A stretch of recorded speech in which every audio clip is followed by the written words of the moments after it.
Competition academy के YouTube portal पे आपका स्वागत है। उम्मीद करते हैं कि आप लोगों की पढ़ाई अच्छी चल रही होगी और आज जो हमारे पेड मेंबर्स हैं उनको नाटक का विकास का वीडियो लेक्चर, पीडीएफ नोट्स और टेस्ट सीरीज भेजी जा चुकी है। किसी ने मेरे पास मैसेज किया कि कल सर केसेट का पेपर था, तो इसके कुछ प्रश्न हैं जो हल करा दीजिए। केस सेट का पेपर कल हुआ है, कल 25/7/2021 को पेपर था केस सेट का। तो इसको दो भागों में, भाग 1 और भाग 2 में करके मैं हल करा देता हूं आप लोगों को। 100 प्रश्न आते हैं इसमें, जिसमें भाग 1 में 50 प्रश्न और भाग 2 में 50 प्रश्न करके दो भाग में आप लोगों को हल करा देंगे। यदि आपने परीक्षा दिया है तो आप ज़रूर मिलान कर सकते हैं कि आपके कितने प्रश्न सही हुए हैं इस परीक्षा में।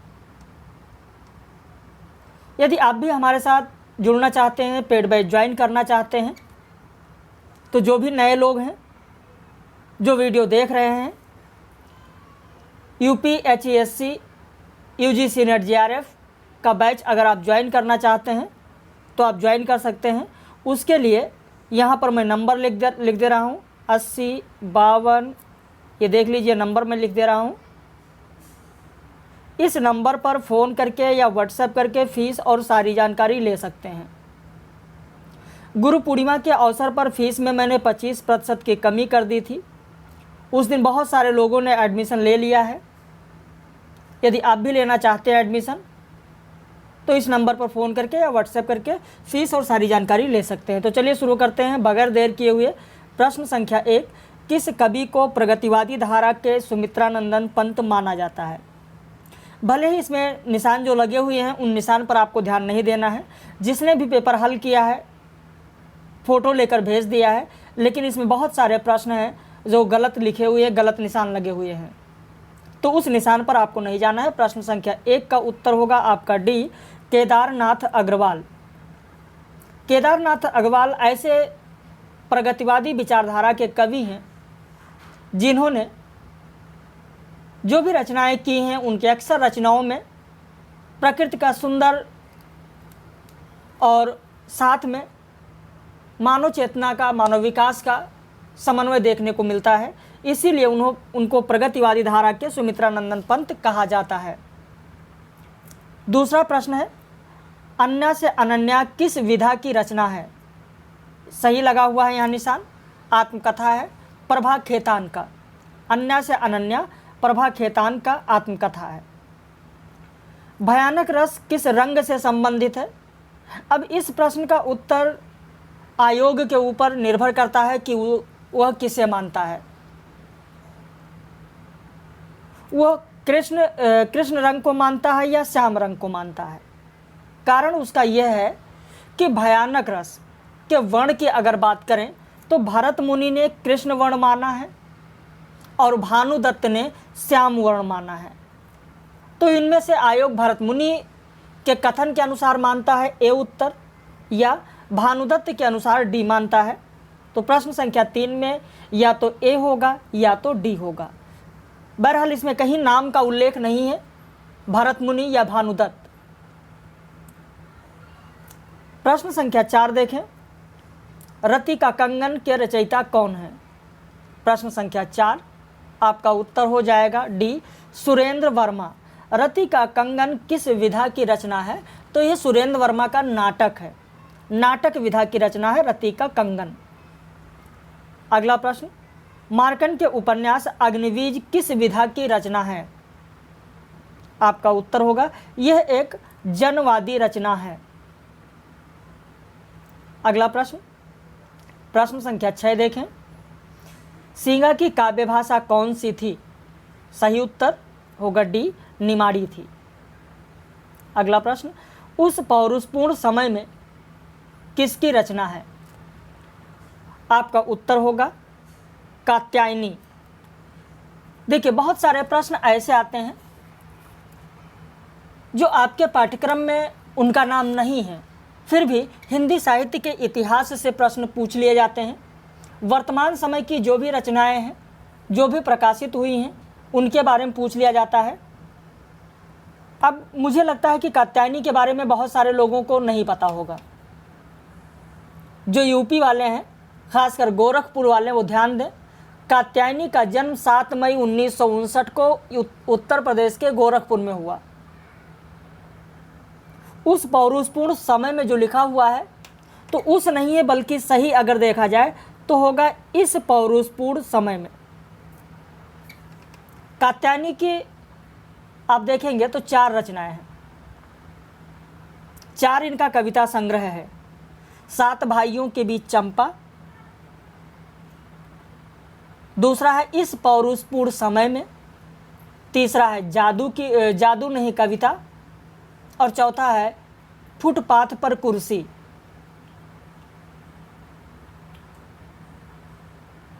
आगे बात करते हैं। प्रश्न संख्या 8 देखें। एक ब्रेक के बाद किसकी रचना है? आपका उत्तर हो जाएगा अलका सरावगी की रचना है। 8 का उत्तर बी होगा। प्रश्न संख्या 9, अपनी केवल धार किसकी कृति है? आपका उत्तर होगा ए अरुण कमल। अगला प्रश्न, मुन्नी मोबाइल किसका उपन्यास है? आपका उत्तर होगा डी प्रदीप सौरभ। उधर के लोग किसका उपन्यास है? प्रश्न संख्या 11 देखें। यहां पर उत्तर हो जाएगा आपका बी अजय नावरिया। अजय नावरिया का उपन्यास है उधर के लोग।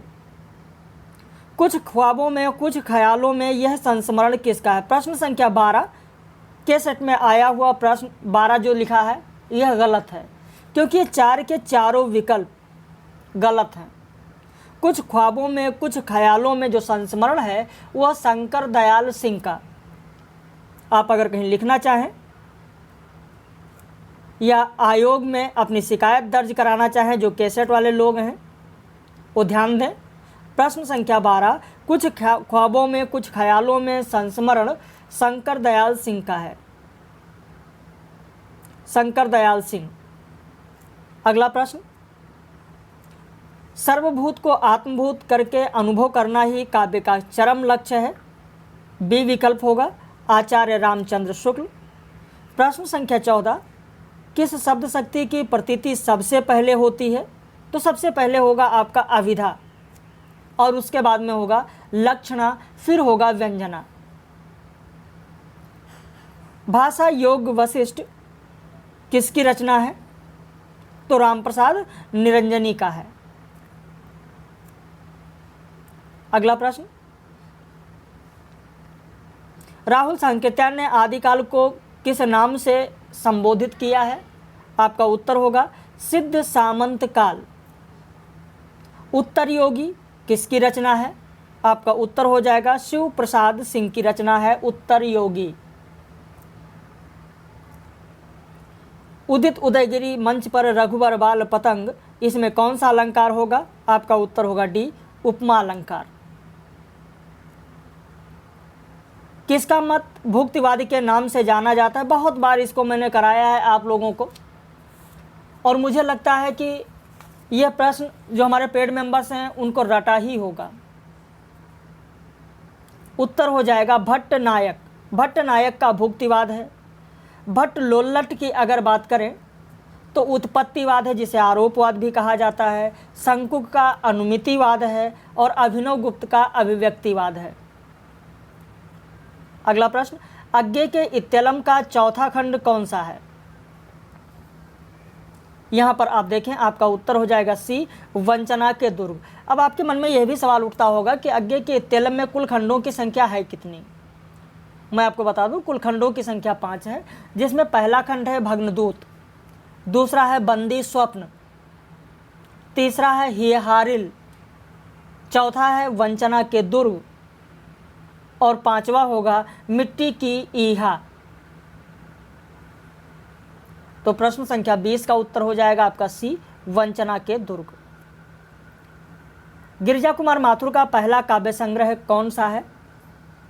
आपका उत्तर हो जाएगा मंजीरा। गिरजा कुमार माथुर का जो पहला काव्य संग्रह मंजीरा है, जिसका प्रकाशन 1941 ईस्वी में हुआ था। नाटक जारी है कविता संग्रह के रचयिता कौन है? आपका उत्तर हो जाएगा बी, लीलाधर जगूरी। अगला प्रश्न,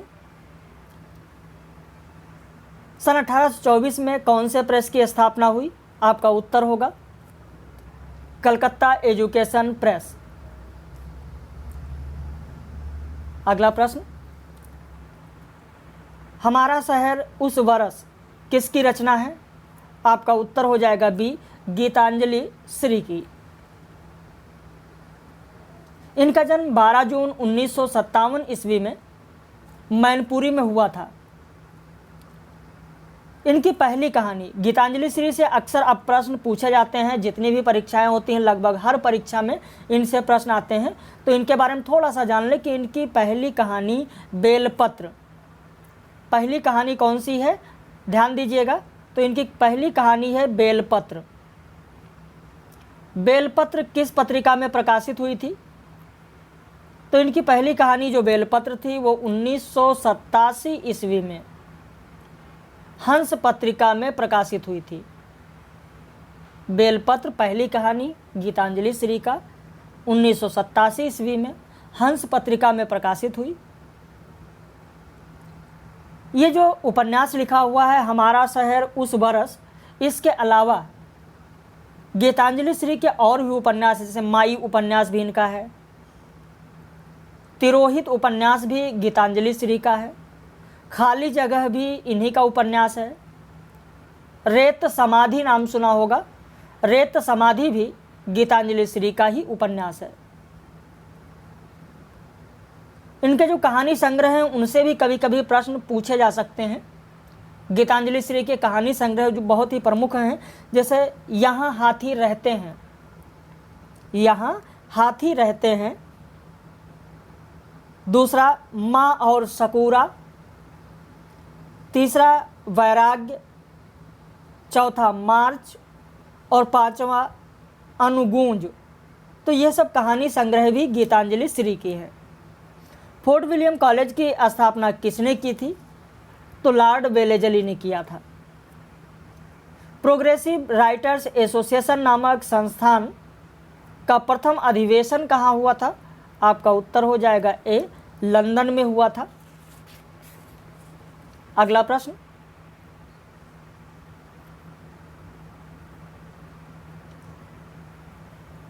प्रश्न संख्या 26, 27 देखें आप।